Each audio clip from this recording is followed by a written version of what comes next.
The most significant business challenge that I've faced in my career is being the Chief Credit Officer during the Great Recession. The economy was so tough at that point that it caused a number of defaults for customers that were borrowers of the bank, and as the Chief Credit Officer, I had to be right in the middle of that. Those defaults created sometimes adversarial situations between the bank and the customer, so that was very challenging. I learned very quickly how different two people's perspectives could be on the same situation. And so what I had to do as we met with customers is I had to be creative in trying to work with what the bank could do and what the customer could do.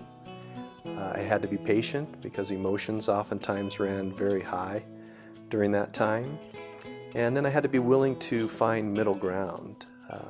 Most of the time it wasn't what the bank really wanted, it wasn't what the borrower really wanted, but it was better than the alternative. So a very challenging time during then, and I really took creativity, patience, and finding some middle ground.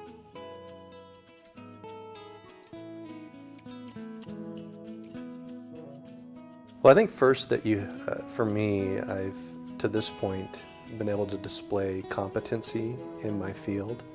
I think that if you don't know what you're talking about in the environment in which you're trying to lead, those who are around you are going to know it. So I've displayed some competency. Second is I've been able to make the tough decision and then been able to articulate or communicate the rationale behind that decision. I've also learned to persevere during times of adversity. I think whether you're leading out on, you're a superintendent out on a construction job site, or whether you're in some level of management inside an office, there's always going to be periods of adversity and when things get difficult. And I think in my case I've been able to persevere through that. Quitting or giving up is just really not in my DNA.